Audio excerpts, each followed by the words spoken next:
Hello, fellow Star Wars fans. Welcome to Jedi Alliance. Today we are going to talk about Battlefront 2. We're going to talk about Disney Infinity. We're going to talk about casting news. We're going to talk about John Williams. But especially our big topic for today, we're going to talk about what it's like to shoot a Star Wars film now in the modern public eye versus when they did Empire Strikes Back. Tune in, coming up next. Welcome to Popcorn Talk, featuring movie discussion, news, and interviews. Popcorn Talk. We talk movies. And now, here's Popcorn Talk's Jedi Alliance.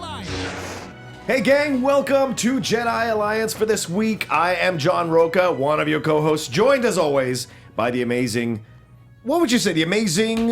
what character would you be? Would you want to be? The amazing Wookiee? Would you say it, Chewbacca? No. Hey, it's because of my size. No, I don't... Judge me by my size, do you? You monster. Terrible human being. I am a Wampa, so what am I going to say? I would like to say the cunning of Tarkin with the power of a Wookiee. I like that. Why the cunning not? of Tarkin with the power of Wookiee, Mark Donica. Hey, how you doing, everybody? You find me on Twitter at Mark Donica. A lot of news to talk about today. I'm really excited about our topic, too. Yeah. Somebody in our chat, I want to get their tag right, Milo Kid 916 just told me that there's an IG-88 pop figure coming up in the new Smuggler's Bounty, and I'm as low on cash as I am. It's like, you know what? I'm going to get a credit card just for all of that.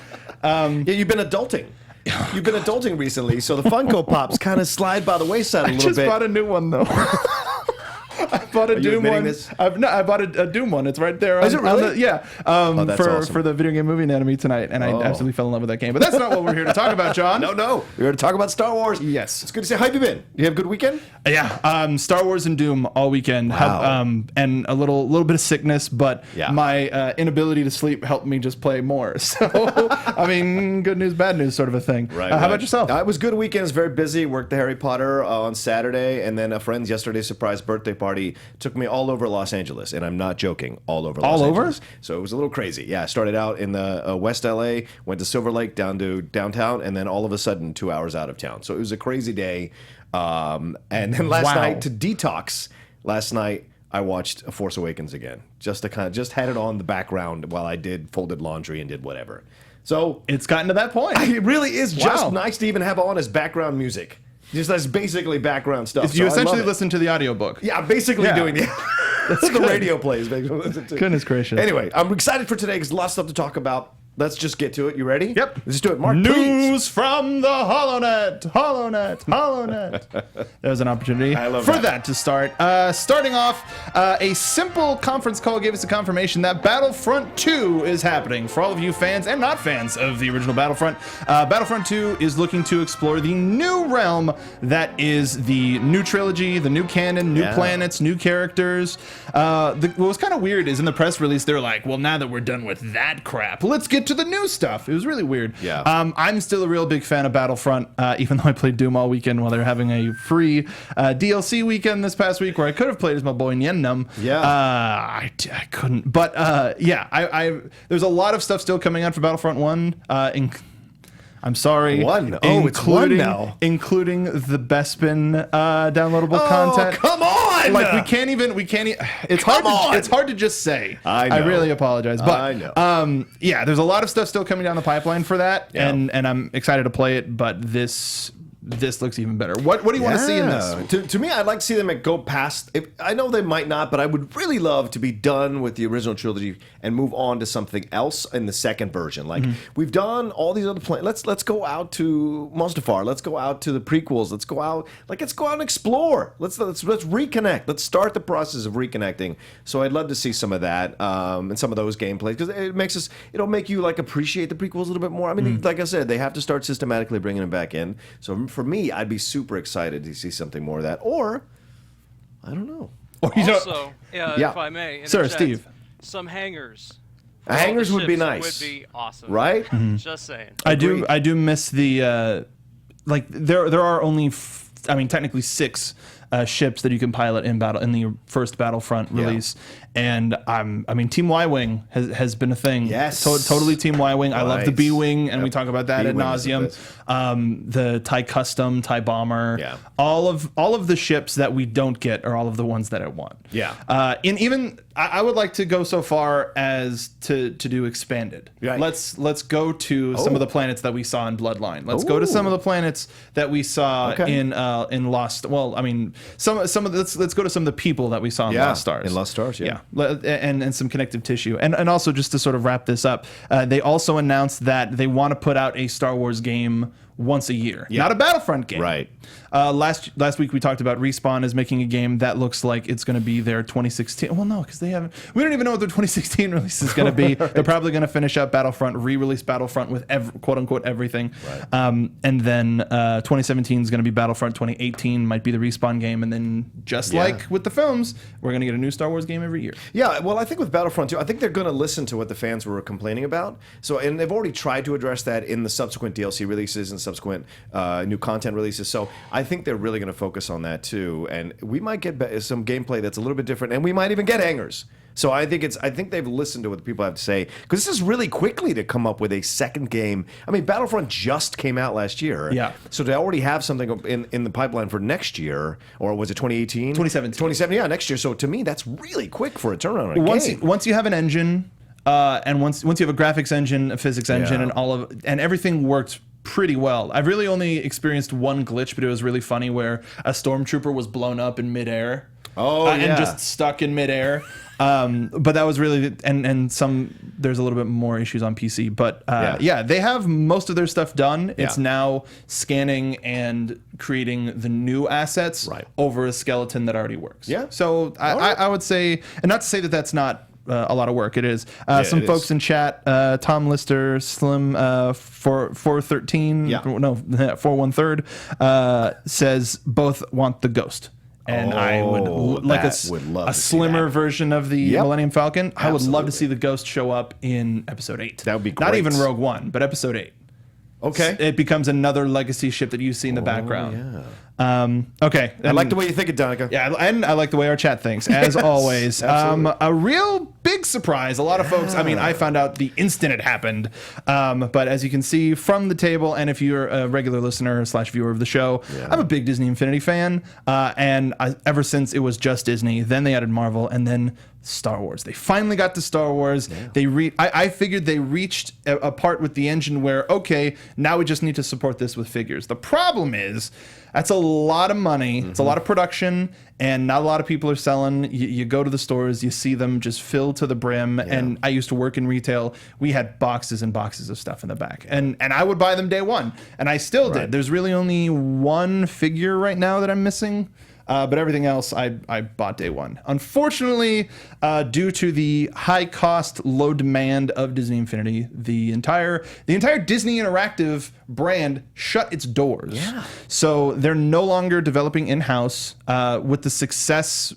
I mean, say what you want about critically, but financially, the success of Battlefront let them know that, hey, we can license our properties and they can be really successful, and we don't lose too much from our end, so let's just license stuff. Unfortunately, we were supposed to get a Rogue One set later in the year. Yeah, right, exactly. Really, really sad about that. Yeah. And then, of course, some more Marvel stuff. The rest of this slate was going to be Finding Dory, which they announced. Yeah. There's going to be a Moana set. I wanted to get Maui, which was The Rock's character. I was really looking forward to that. They were going to make bigger figures, so they would have been even more like standard collectible size, and I would have loved to see any of the. I love the Han one. The Han one is just great. It's a great design. It was a great game. Yeah. Now that it's going to be on the cheap, though, and you just want to try the Star Wars section, why not?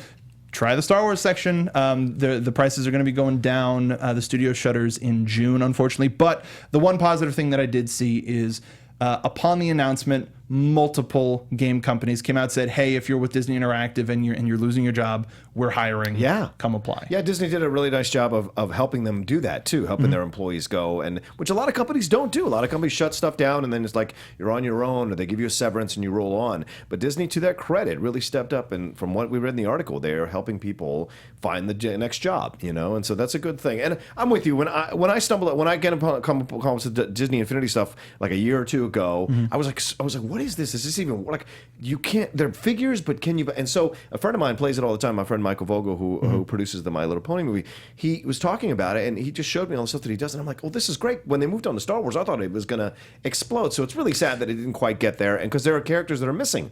You know, we're not going to get a Zeb. We're not going to get no. We do have Zeb. Okay, I thought someone was missing. We didn't get Hera. We didn't get Hera. I'm sorry, we didn't get Hera. Yeah. So we lost Hera and all that kind of jazz. So it's like they were working. I know they were working on a BB-8 figure. So in that regard, I figure they could have done a R2D2, C-3PO, Chopper. Yeah, there was no Rebels campaign. Yeah. But you could play as the characters in any of the storylines as long as you like found their hidden character token. Yeah. Then you could play as anybody. It's a lot of fun. I would highly recommend it to anybody. It's really fun, and you get small collectibles that you get to display en masse. So we hope that all of the folks from Disney Infinity find their footing. Some sad news, but moving on from there to some good news. Steven Spielberg is going to be presenting John Williams with an AFI, which is American Film Institute Lifetime Achievement Award in June. I mean, what can be said about John Williams that hasn't already been said? I mean, obviously, he is one of the most integral parts of the Star Wars saga since the beginning. The fact that he is the first composer to ever receive a Lifetime Achievement Award from AFI is huge. I mean, that tells you the level to which that man has moved generations and generations upon people, not just with his Star Wars themes, but his multiple movie themes that are so recognizable. He's one of those rare composers that gets his own concert. Like he gets to come in and and orchestrate and conduct his own symphony, his own concert. It was one of those rare composers who gets to do that. And I go to the Hollywood Bowl every time he does it because it's an experience. Yeah, it's such an experience. And so it's so funny because he was conducting at another location recently last week, and they asked him about the parentage of Rey, of course, because he can't get away with it. No. And he said, well, I think it's Luke. But I haven't asked JJ. I haven't asked JJ. So the internet didn't go crazy, right? So he had to qualify by saying, I haven't asked JJ anything, but in my opinion, it makes sense for it to be Luke. So that's interesting to me. Like he's that involved in the situation that people still come to him and be like, well, what do you know? And especially because of how integral the score is with Star Wars and how you need to get certain themes and certain feelings and certain emotions evoked from it. Yeah. You figure you would have to know something. Yeah. But it plays more to the audience than it does to the story, but everything will get fleshed out a little bit more. What is your favorite piece of John Williams' score? I'm sorry not to say that it's not a Star Wars. I mean, the Raiders of the Lost Ark is the one, man, that just lifts me up and takes me where I want to go, man. Yeah. It's such a great score. Of course, all the Star Wars stuff, like right there on Imperial par. theme. Yeah, the Imperial theme. I mean, I even love Rey's new theme. Like I love Rey's theme. That dude. special feature on the Force Awakens where they go talk to John Williams and he tells you what he was thinking when he composes it. Then you hear the piece. You're like, yeah, that's exactly right. Exactly. Everything you're talking about is exactly how I feel. I didn't know I was feeling that. And that's what's the amazing part of a composer is to take you someplace. You don't even need to have the words for it. You instinctively feel it and know it. And he's so great at that. He's good at evoking that. And there's the sense of adventure in the Raiders of the Lost Ark theme that can pick you up from anything. Even just the little bit, and for all of you folks playing the Jedi Alliance drinking game at home, take a sip for the Disneyland reference. Every time you're on the Indiana Jones The Forbidden Journey, or the Temple of the Forbidden Eye, excuse me, that's the one in France, and when you... The finale of the ride and it just swells up with the theme, or when you are first entering the temple, you're just like, all right, we're on an adventure. It doesn't matter how many times I ride that ride. So, I mean, same thing with Star Tours, but it's got to be Raiders. Yeah. Absolutely love it. Yeah, agreed. So everybody seems to want to be in Star Wars. Who knew? It's like it's some popular franchise or something. This past week, Tom Hardy really wants to play a role. Yeah, he does. He might pull a Daniel Craig and be a stormtrooper. And Cate Blanchett also is like, yeah, I'd do a Star Wars. Why not? I mean, it doesn't... I mean, we're talking about it, so it's news, but who doesn't want to be in Star Wars? I would want to see the entire cast of Arrested Development in Star Wars. Why not? What? It's Star Wars. You know? It's still... For like folks who like, I just never got into Star Wars. While I do go, what? I don't. It doesn't matter as much. But you'd figure if you're in Hollywood, something in Star Wars had to push you to get to where you were. Yeah. So yeah. This is an interesting thing to explore when you separate it out. Like, why are Daniel Craig and Tom Hardy only looking at being stormtroopers?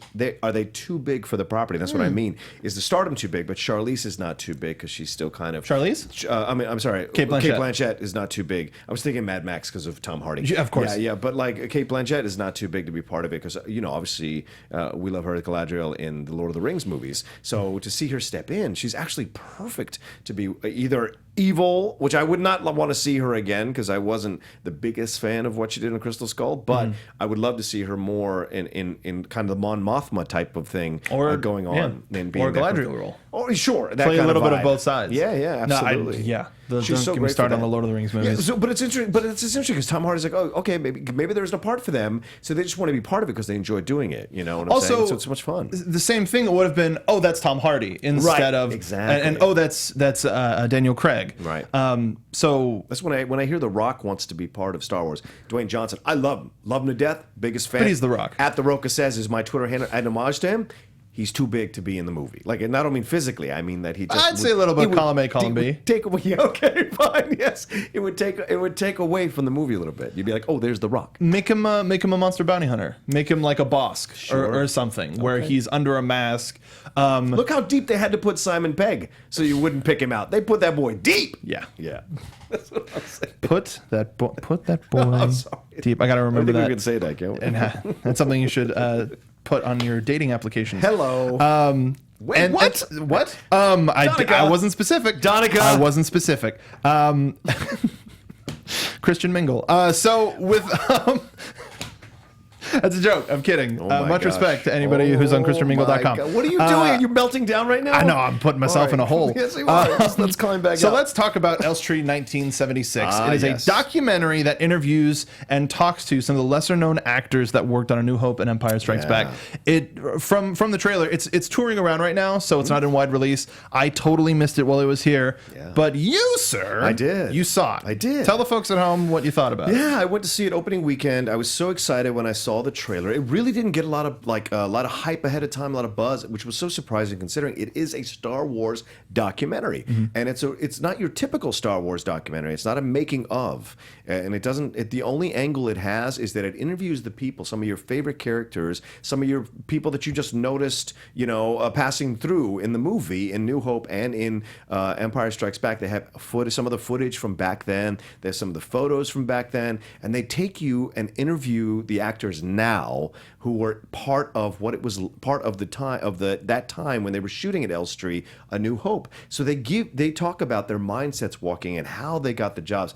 Most of them went through central casting, which at that time was not just for extras. There was a bunch of people involved in it. And then they also, obviously, David Prowse is in it. They talked to the gentleman who played Boba Fett, who was, they talked to they talked to a couple of people who played X-Wing fighters. They talk about what it's like to do the conventions. They talked to a couple of women who were in, or one of the women who was in the cantina scene. Like, they have all these people who went on to do other things or had some kind of notoriety before they even took these parts. And they were just doing it as a job. It was just a job to them, and we forget that sometimes, lost in the amazing wake that Star Wars created. We forget that at the beginning it was a chance they were taking on a sci-fi film. But what everyone talks about, which is what I enjoyed about the piece, is the reverence they have for it and how much they enjoyed their time on it. And they understood from the beginning that this wasn't some kind of B movie, science fiction movie. They all talk about how they could tell immediately that there was more care, more attention to detail, and more intelligence involved in the creation of this film. And they had most of them had been on other type of science fiction movies, because in essence that's what it was seen as at the time. And so they were lost in that. And then when they came on set, the way they were treated, like one of the guys talks about how he came on to audition for the part, and this guy with a beard, this young kid with a beard, he said, he's like, where do I go? He's like, just over here. The director will be right with you. And he goes, yeah, what do you need? He's like, I would like to get a cup of coffee. I'll go get it. He's like, no, I'll get it for you. And it was George Lucas who got his coffee for him and then interviewed him for the part. So it was just so crazy how it was at that time, But it's such a fun film. It's such a fun film. And it's real, and these actors tell their truth, and you hear different types of actors and different types of experience that they had on the set. And that's why I enjoyed about the documentary. It did not have a point of view. It just presented it to you for you to consume and decide what you felt about it. That's a good documentary. That's the sign of a really good documentary. Make sure you go out, you find it when it's in your area and you go see it. Hopefully it gets a little bit more of a wide release or a digital release. Yeah, I think it's on iTunes now. It's on iTunes now? I think you can get. Somebody tweeted out to me this morning because I tweeted out that it's in Kansas City for a one-time showing tonight at their draft house at the Alamo Draft House in KC. So if you can go there and see it. But somebody tweeted out to me that it is available on iTunes Media, which I did not have a chance to check before we came on the show. Dang it. Okay. But if it is, then you should definitely do that as well. I'm going to do that too. I'm telling you, you will not be disappointed. It's a completely low-key documentary that talks about the reverence. They even interview Darklighter, Biggs Darklighter. Is that? Yeah, they interview the actor who did that, and he talks about his process and what it was like being cut out. You know, and you hear, and it still hurts them. It still hurts them, and that's amazing to me. And yet, the fans, from what I've seen of the documentary, the fans still treat them with as much respect as they would a Mark Hamill or a Carrie Fisher. Yeah. They definitely go into that convention stuff, and also what's involved in the convention, like who should be getting at the table, who shouldn't be doing signings. So there's a lot of stuff that's in the documentary. Convention politics are really bizarre. From my time spent with Comic-Cons, it's weird. It's a weird world. But sometimes that's people's only way of making a living. Yeah. So, yes, definitely check that out if you get a chance. Why don't we get into our main subject? Yeah. I called this talking about paparazzi, but that's really the easiest way to talk about Star Wars in the public eye. Yeah. And comparing what we're going through now with Episode 8, where people are at airports like covering themselves and it's just millions of cameras. We have on-set pictures from Ireland. From drones. Yeah. Could you imagine a drone in Norway taking a picture of the rebel base? Like, that's the thing. That was the only external shoot that Empire Strikes Back had, which I think we would have gotten every little piece that was shot outside from that if that were shot today. But the culture really didn't exist then. No. Could you imagine the lengths that a photographer would go to be on that iceberg? Yeah. Just to get a Snapchat. Right. Or an Instagram. Yeah. It's mind-blowing. Yeah, and it would have been interesting to see how that would have progressed with what was available and how they approached that kind of filmmaking, you know? Because it was a surprise hit. Like, people didn't anticipate Star Wars was going to be this massive, amazing hit. It became a surprise hit. If people don't recall, in the opening crawl, it doesn't say Episode 4 in the original version. Just says Star Wars. Just says Star Wars, and then it starts, you know? And so there was this thing. And plus, Mark Hamill had that motorcycle accident, a car accident, in between New Hope and Empire Strikes Back. And so, how much would that coverage have received if he was the leading man? But we got it going to come back from Harrison's. Just the car. Harrison tripping on the Millennium Falcon and messing up his hip, and then his plane crash. Right? And look at all that became. The memes that came out of that. That was CNN. Yeah. Like MSNBC, everything. Right. Like, that was the story. Yeah.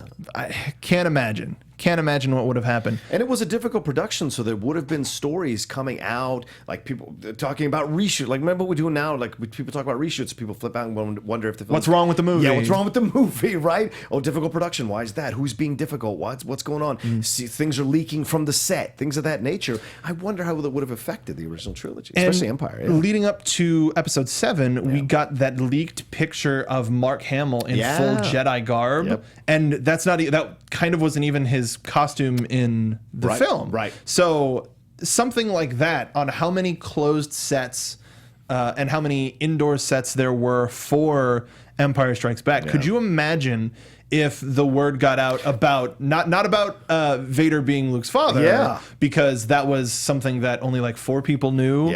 But if you were like a PA standing behind Lucas, like whispering that into Mark Hamill's ear and just like and just freaking out, whereas everybody's like, oh, he killed Obi-Wan, or Obi-Wan killed his father, or whatever. Okay, cool. Whatever. And if that story was the lead, like forever, and how this changes Star Wars, and I don't like it, this ruins Star Wars. If there was nearly as much noise as there is right now, I don't think there would have been as much reverence for Empire Strikes Back as there is even though it's such a great movie. Yeah, I think so. I think that's a very good point you make, Mark. I think it could have absolutely ruined the perception of the film and the reception of the film, no matter how good it was.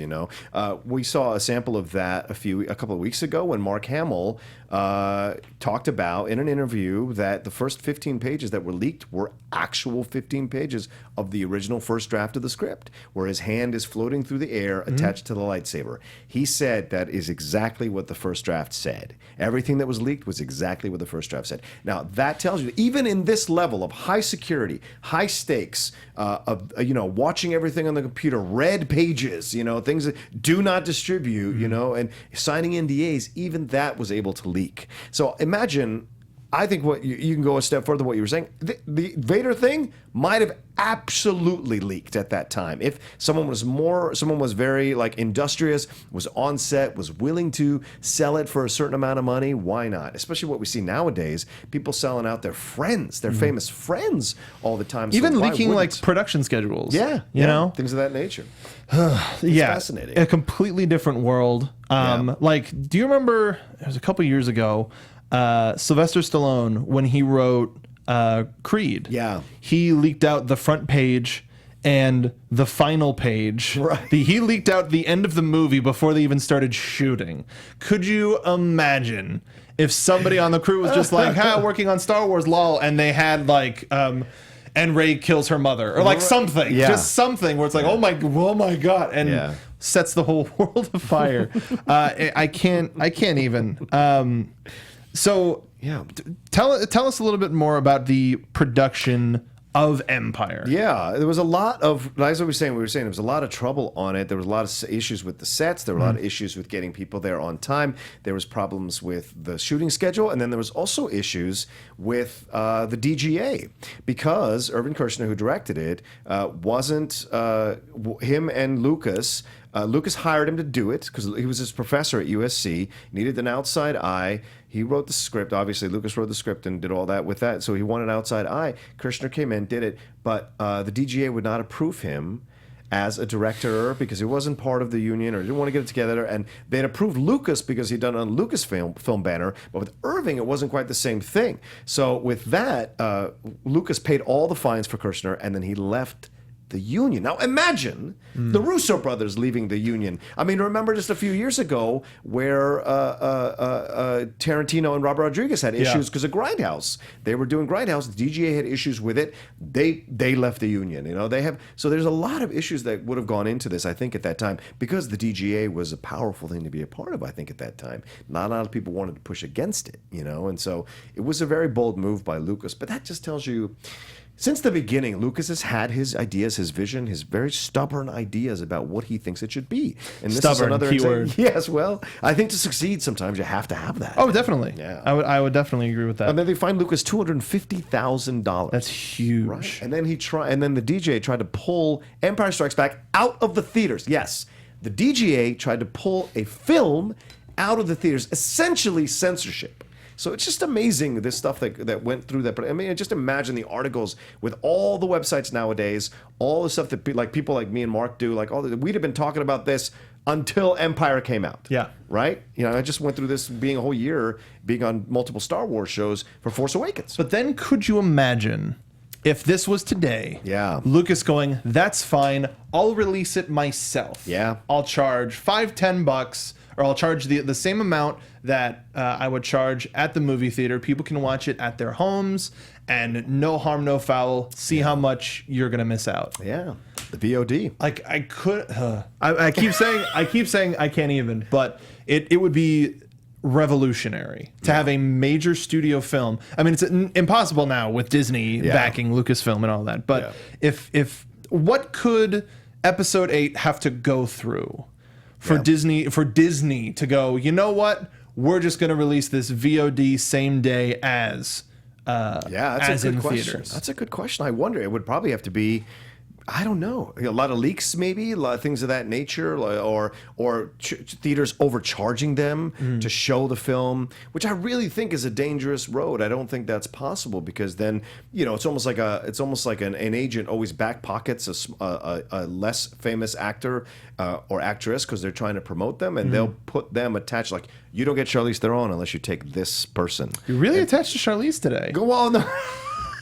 And just in general, but yeah, just in general, I would like to be. But yeah, as I'm saying, like this is an interesting thing to, and I think that is what would push it over the edge. But I think we're not that far away. I don't think Disney would ever do that because they have the LCAP. I mean, they own the LCAP, so they could they have just at least one distribute it. theater. Yeah, I mean, back in the old days, they all owned the theaters, and so. But it would be interesting to see if because I think we're not that far away. I think 30, 40 years. We're not that far away, maybe less, to 30, 40 years. Opening films coming directly to your house. I honestly think 10 years. Really? You think maybe less? Do you think theaters are on the like? No, because the technology keeps increasing. I think smaller theaters are on the decline. Okay, because that's now fair. that you have 4DX and 3D IMAX, like Civil War was standard definition 3D IMAX 3D, right? And 4DX. Yeah, 4DX. Zach Wilson, guest on the show and host of many other things.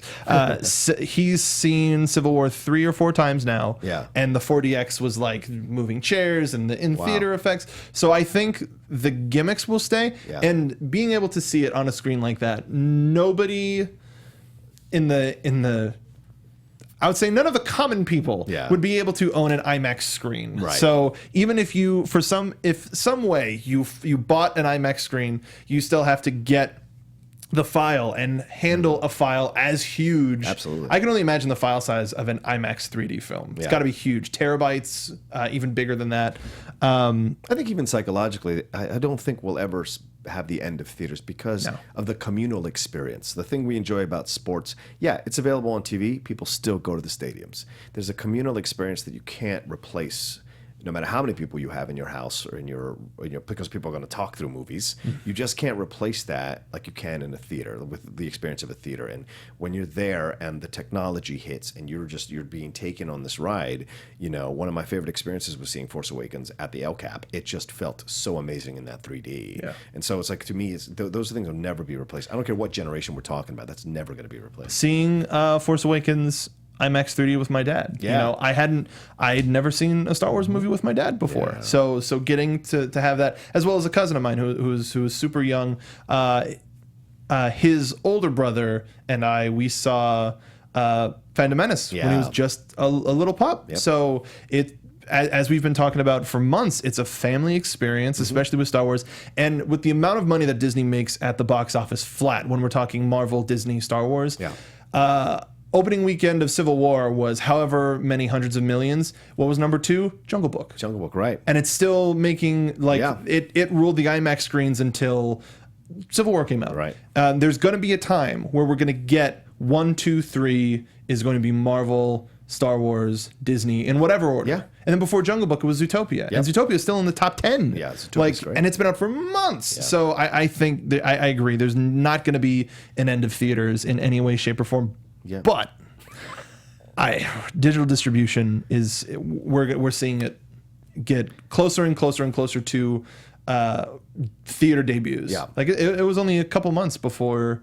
Like, speaking of Zootopia, it comes out digitally, I think, next week, and it's only been out for like 2 months. Yeah. It's crazy. Well, I mean, Lucas is the one who started this or was one of the pioneers of this a few years ago. He wanted to explore the streaming from satellites right into your television, where you release a movie, stream it on satellite digitally right down to your television. You could watch it, right? You could rent it. I remember Spielberg and Lucas had that, where you could rent it for like a day, 24 hours or something like that. Yeah. So it's amazing. And the last thing I think we should touch on is the reviews of the film were kind of mixed when Empire initially came out. So imagine, and some of the reviews, and listen, I'm guilty of it too. My first review of The Force Awakens on a podcast was not the most positive review, although I enjoyed my experience. I didn't think it was. I had to go back a few more times to shed what I had anticipated and enjoy what was there. Mm-hmm. And I think that's the same thing. Like Vincent Canby tore it apart in the New York Times, and David Denby of New York Magazine called the film a Wagnerian pop movie, grandiose, thrilling, imperiously sinister in scale and also a bit ponderous. And Judith Martin of the Washington Post at the time, she said she criticized the film's, quote, middle of the story plot, which she claimed had no particular beginning or end. But Canby is the one that really destroyed it. Can I read this one? Yes, this is please. absolutely fantastic. Okay, so this is Vincent Canby from the New York Times. The Empire Strikes Back is not a truly terrible movie. It's a nice movie. It's not by any means as nice as Star Wars. It's not as fresh and funny and surprising and witty, but it is nice and inoffensive, and in a way that no one associated with it need to be ashamed of.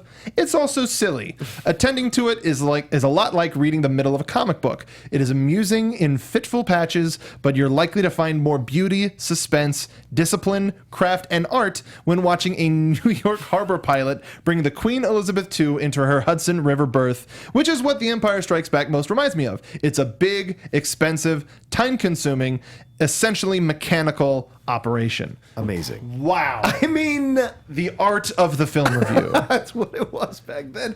It's just fascinating because Ebert just loved it. So many of the other critics of note loved it. But Canby, you have to read Canby's review. That's a destruction of a film. In eloquent ways. No disrespect to any of the people that we just read off, but real reviewers enjoyed the movie, and that's not just bias from our sense, but right. I would say the one thing that has carried on from this era is there's a lot more voices. They may be smaller, they may not have as much of a distribution, but you can go on Twitter at like 2:00 in the morning, the midnight after a movie's released, and see somebody just go SMH #TFA. Yeah. And that's a movie review. And in so many words, they're saying the same thing. And no matter how good a movie may be in hindsight, there's always going to be the people who see the nuts and bolts of it. Yeah. Like I can watch a movie like The Good Dinosaur and go, okay, that's where they made an edit to cut for time and to cut for story because they need to make up money. They changed that person's voice to somebody who works in the studio to save extra money for production, and they can do that. But now you really have to have a movie where you can sit down and just be like, oh my God, it's Spider-Man talking to Captain America, or it's Luke Skywalker again. Yeah. And Disney, so far is making that magic again. Yeah. So no matter, despite all of that, we're gonna have these reviews still. Yeah. And episode 8 is in such a unique position where most of the news that comes out of it is paparazzi, drone, offset, seeing people in costume, like kind of like half taking off a robe to start shooting. Yeah. And I don't want to see any of that. Yeah. I wish the respect of a film set would return. I think this is a great point, Mark, that you bring up because we're losing that. We are. I mean, in essence, you could say we have lost that because people need clicks. People need, we need stuff to talk about. Hi. We do a show. Hi, everybody. Things of that nature. So Like, it's comment, there. subscribe. Yes. But I mean, we're a show about celebrating it, right? We're not going to dissect it to its nth degree and destroy it or whatever. Like, there are shows that do that. There are shows that live for those clicks. And so because of that, there's a hunger for mistakes. There's a hunger for pre-production issues. There's a hunger for reshoots, hunger for things that are pushed, for the odd comment to mean something else. They're constantly interviewing Boyega and Ridley at everything they do John about Williams. Star Wars. John Williams gets interviewed Anybody when he's involved just with Star Wars. conducting. Yeah, I mean, it's just so it never ends. The hunger for it never ends, and that unfortunately is what causes the problems. At times, can cause problems on the set because of what you're talking about. People have to go through extra lengths to lock it down, to have security, don't have anything leaking out that they don't want leaked out, because there are sometimes things that get leaked out that could hinder a production because it hasn't been talked about. People don't have the entire perspective of what happened in that situation. They just want to believe whatever side they want to believe. Even Anthony Daniels came out. Remember when they interviewed him a few months ago, right after Force Awakens came out, or just right before, and said how they gave us red pages and it was all the security they didn't even need. It was so ridiculous. And it's like, well, yeah, it's a you different can era. say that. Yeah, it's a different time. You can say that because what do you care? You're just C-3PO doing the But voice. also, you're not JJ. You're respectable and respectful of the material, and you'd be like, yeah, it's the whole script. Whatever, I'm going to keep it in my bag with me because it's my script. Like, because there might be that person who will sell it to TMZ, Right? And it's unfortunate. Yeah. I'm really sad that like when we're looking for stories for the show, I have to skip through this ship found on the island of Kerry. Right. It's really unfortunate. Check out these huts. Like, who cares? Just wait for the movie. It's 2 years, but wait for the movie. Yeah. Just be excited with what we have. Buy some more Legos. You haven't played Disney Infinity, or else they would have stayed in business. So why don't you buy that, explore, have some fun, make a weekend out of it. Whatever, man. Okay. Before we get to Statler and Waldorf, let's just go back up. So basically, what we're basically saying is that it's certainly a different time. You guys probably already knew that, but the level to which it is a different time is sometimes overwhelming. And so, but we know we're here about celebrating the saga. So episode 8, whatever, we don't want anything to leak out. We don't do rumors here. We don't do that kind of stuff here. We just talk about what's out there, what's available, and what can be confirmed so that it's available for us to celebrate and talk about. So if the actors tweet out props or the studio says, hey, here's a set report, we'll talk about that because that's something that the studio wants to be talked about. Absolutely. So we'll talk about that. But we're not going to talk about leaked scripts or rumored this or that. We like talking about Tom Hardy and Cate Blanchett because who doesn't want to be in Star Wars? Exactly. We want to be in Star Wars. Yeah, of course. Put me in a droid. I'm huge. I will fit in a trash can droid. I will be Gonk droid legs. That would actually be great. Gonk droid legs? Yeah. Okay. Gonk. Like, put me in a trash can. I'll be a Gonk droid. Eat, sleep, Gonk, repeat. All about it. All about it. So why don't we... I'd want to be a mind probe or a probe. Mind probe. Very good. That was a good one. That's called a segue. So the Mind Probe is where you go to facebook.com/Jedi Alliance. You like us, and every couple of weeks we're going to put up what's called the Mind Probe. That's where you ask us questions about the lore, and we answer them on air. They're fun questions. They're deep questions. They're silly questions. A huge variety. We just put up a new Ask for Questions, so make sure to head over there, like us, leave us a question.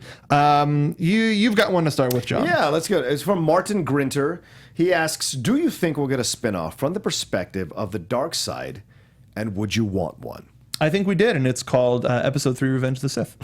We did. It's from... That's not a spinoff. That's a continuation. Some people would say differently. But I would absolutely... I we would. didn't do that on this show. No, we don't. I really would love the Sith Order. Yeah. Because then we get to see... We have 3 movies about the Jedi Order in the prequels. If we get one movie, maybe 2.5 hour movie about the Sith Order back in the Old Republic time. So essentially, it would be a movie about the creation of the world, the Rule of 2. Right. Let's get rid of why do we have the Sith Order? Don't need it. All we need is 2. Yeah. All the power. Sweet. Yeah. I'd be super down for that. I think a great spinoff, kind of in that vein too, would be the Knights of Ren. If we could see a spin-off of the Knights of Ren, the creation of them, how that came to be, and those flashes we saw in Force Awakens, if we got a chance to see that, I think that'd be awesome to see how that was created, if they're evil, what from the dark side, how Kylo convinced them to be part of his thing, or how he found them where they were, what their genesis was. I think that'd be such an awesome thing to explore. Well, we do have free time in 2020, so when we get, hopefully we'll get some time, and that's what we'll be reporting on in 2020. All No, give us another one. One more? Yeah, you give us another one, and then I'll do one of mine. All right. Which beast? This is from Jessica Beardsley. Which beast do you think smells the worst? The Wampa, the Rancor, or the Hapabore? I mean, with fur, it's really hard to sort of get that stuff out, but you're in snow, and if you heat up, that kind of washes everything out. Yep. I got to go with the Rancor because it's covered in blood and just viscera, right? All sorts of disgusting stuff. So I got to go with the Rancor. I go with the Rancor too. I imagine it doesn't use a toilet, so it's going to take a crap in its own cage there that it has down there in its dungeon. The bones and the blood, all the dead bodies, all that would raise a lot of smell. So for me, and Gamoran's guards don't strike me as the most hygienic people. So you're gonna consume that body odor to add to your own body odor. So I would say the Rancor. Plus, it doesn't look like there's a lot of ventilation down there. No, it's just the grate. Yeah. I would say this is a trick question. The Rancor keeper. I mean, think about it. He deals. That may not be the only animal or the only creature that he deals with. Sure. And they're best friends. So in the animal kingdom, if you like share a scent, then that's sort of a type of mutual respect. So you have to smell bad or worse than the Rancor. So I'm going to say the Rancor keeper. Fair enough. All right, what's yours? Okay. I'm going to skip that one. I'm going to go from Chris Marie. Okay. Who would win in a season of Survivor Star Wars Island? Wow. Takes place in the usual tropical remote environment. No using the Force or killing their competitors. Wow. Instead, they must outwit, outplay, and outlast Tribal Council. What are you thinking? Leia. Leia is smart. Leia is crafty. And you make a team with Casterfo? Leia would absolutely make a team with Casterfo. Leia can work with anybody. And she has a charm to her that she could use to twist people and to make them do what she wants. She's really good. She has the ability to work both men and women with her way. I don't think Rey is quite there yet. She's still discovering her power. And Leia does have that right little bit of ruthlessness in it. Yes, she does. I like that answer a lot. What's your answer? You can't say AG-88. Ah, damn it. I was thinking either, since we were talking about it earlier in the show, Hera, because Hera's a good choice. Knowing what she gets from her dad Right. and the Twi'lek side of her, and how intense growing up on Ryloth would be. Yeah. I think she and her leadership qualities, I think she would be an amazing competitor. But just to be a counterbalance, I'd have to say Han.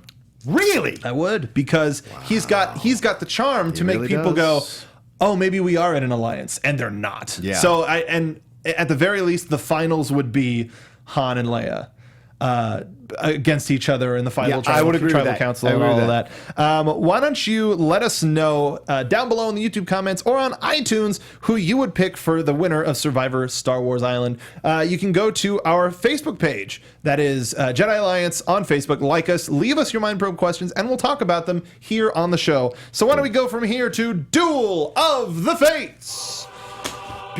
This cue, man. We'll say it until episode 8 comes out. We need a new version of this song for the new. Okay. No, I'm just saying we need Duel of Fates needs to make a return. Yes. In the franchise. Do you want a version of it? Yes. Yeah, understood. Like an All right. updated version between Rey and Kylo. You'll hear no argument from me on that. Just even more intensity. So last week's question, what Star Wars character would you elect to first senator and why? And existing at the same time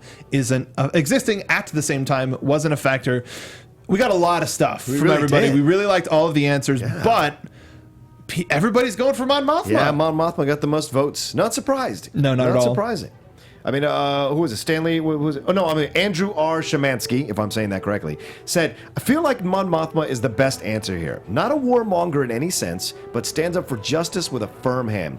Political, but also willing to get her hands dirty. I agree. Hey, I agree too. Maybe Mon Mothma would win Survivor. That's certainly Maybe possible. she would. Yeah. She would be the person who would be out mid-season because she was trying to keep everybody civil. And then they'd be like, enough of this lady. And just everybody would vote her out. And it's like, all right, she would have faith in the Alliance. Yes, she would. And then everybody would get rid of her. Right. Yeah, that's a good point. She might contract some virus like she does in Bloodline. Yes, very true. Yes. All right, go ahead. Yes. I really liked Stanley Wrighton's answer. I would vote for post-Clone Wars Yoda, as I feel that not only has he spent a millennia learning the ins and outs of the Republic, but he has learned from the Clone Wars the cost of war and how easily corruptible the Republic Senate is. He would use this knowledge to make the Uber Republic safe from corruption. However, unfortunately, he would have to step down as the head of the Jedi Order. Having one Yoda in two such positions of power seems dangerous. # make Coruscant great again. I agree. Yoda, the fact that he had to just get himself out of society. He's just like, all right, I made a huge mistake. I gotta go. That's like a Nixon level. I'm not a crook, even though he wasn't. I mean, he kind of was personally a fault. Crooked or not? Yes. And that's my new ringtone. But I like the answer a lot. I don't like the answer. No? The Jedi Order fell apart under Yoda's leadership. But that's The first Senate would fall apart under Yoda's leadership. I think eventually it would just because he's too idealistic. He's too pure. He doesn't always make the right deals. Especially if you watch Clone Wars, some of those deals with Dooku, they're a little shady, and not as strong as he would like to believe. He's willing to talk to the folks that we is. may not. Yes, he's fair. He's good at bridging the gaps between the parties. What? we're getting into a little bit too much. Now we're getting deep. But he recognized his mistake. Yes, true. And was like, you know what? It'd be better if I wasn't a part of this. Yeah. So I think he would be able to do that in a leadership All right, role. So that's I like that That's too. fair. Any others that you wanted to read? Yeah, Corey, who... no, I'm sorry, Ashley. But no, actually, my favorite. Should we jump to my favorite? Jump to your favorite. All right, my favorite is Patrick Adams, who said, Salacious B. Crumb, ... LOL. And that's my new ringtone. Yes. Salacious B. Crumb would be awesome. Like, Salacious B. Crumb is essentially a dictator. If you put him in charge with that kind of power, he would be a horribly terrible dictator. But I bet stuff would get done and the trains would run on time and everything would be... I guarantee you, everything would run on time under Salacious B. Crumb. But he would absolutely be indicted for corruption and graft and all that jazz. Yeah, he wouldn't last very long. So this week's question. Yeah. A lot of people have been speculating since The Force Awakens came out that Captain Phasma would be a double agent. This would explain how easily she let the shields down without a fight. Do you think Phasma is a double agent? And we're going to give extra points for thought out reasons. We're going to post this question up tomorrow, but for now, what do you think? Yeah, I think it's in play. I really do. The way that she let down, the way that she spoke with reverence about Finn, and then the way she easily gave in about the shields, I think there's something more here, and it's certainly possible. People have been thinking Kylo Ren might be a double agent. Maz Kanata might be playing both sides because she's old, she's ancient, and she's been through the different wars. But I just believe that it's certainly possible. So I would say it's very possible that Phasma is a double agent, that there's more to her than meets the eye. I like that theory. Okay. But I also think she is of such a military mind where she knows that she's beaten. So she was analyzing what she could do and what her best option of survival was, and it was garbage chute. If she knows where she is stationed, she knows how to get out of something like that. And it's definitely a possibility, but more than a double agent, I figure if anything, she was just paid. She was just paid. Like a bounty hunter. Okay. All right, so we're going to pay you to be sir, but now you work for us, which I mean, I suppose that's it, depending on how she takes that money. If she stays as a part of the resistance, Yeah. then she's a double agent. But if she just takes the money, it's like, okay, next job, I'll see you on the battlefield. It's a very good point you make, Mark, because also, remember at the end when the starships go down, when the Starkiller bases go down, you have those guys running off the base saying like, do you see what's happening out there? There was no, as soon as the proverbial quote unquote blank hit the fan, people were running off that planet, trying to get off that planet, and Phasma gave in. I think, and this is interesting because I think soldiers would go down with the ship. And she didn't, and a lot of people didn't in that. Like even Hux was running off the, you know what I'm saying? Nobody really went down with the ship, so that just shows you that maybe the level of military discipline isn't as strong on that side of the fence. I agree with that, and we saw a little bit of hints in that in Bloodline, which you can go pick up. We've been getting a lot of positive reviews from our viewers. We reviewed it last week. Yeah. Read the book, watch our episode last week. Or listen to it if you're on iTunes. Excuse me. But with this question, we're going to put it up on our Facebook page on Jedi Alliance, so make sure you like us there so you can get that update, and we might read your answer next week on the show. Yeah, absolutely. All right, well, that's our show for this week. Mark, where can people find you? You can find me on Twitter. All right, you can find me on Twitter at Mark Donica. You can also find me tonight on the Popcorn Talk Network. We're going to be talking Doom on Video Game Movie Anatomy, the 2005 movie with The Rock and Carl Urban. We're going to be welcoming the folks from Action Movie Anatomy, Ben Bateman and Andrew Guy. It's going to be a fun time. Yeah, you did an episode, The Fifth Element, with them. And that was a lot of fun, too. Make sure to check them out. Action Movie Anatomy, Video Game Movie Anatomy, if you're a fan of the digital media. And then AfterBuzz TV, doing a whole bunch of stuff on there. Mark Donica is the best way to follow me for all of that stuff. What about you, John? Yes, you can always follow me at The Rocha Says. As I said, it's my homage to The Rock, ROCHA. You can see all the shows I'm hosting like this one, and all the shows that I'm guesting on, which I love to do every week when I can.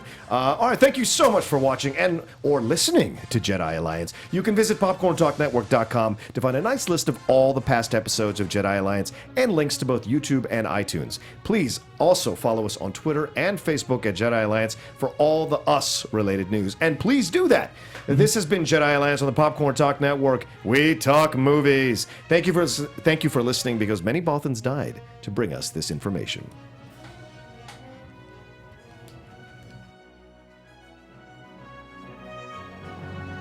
From producers Maria Menounos, Kevin Undergaro, Phil Svitek, and the entire Popcorn Talk Network, we would like to thank you for tuning in. For questions or comments, be sure to visit popcorntalk.com. I'm Sir Richard Wentworth, and this has been a presentation of the Popcorn Talk Network. Okay. Thank God. The views expressed herein are those of the hosts only and do not necessarily reflect the views of the Popcorn Talk Network or its owners or principals.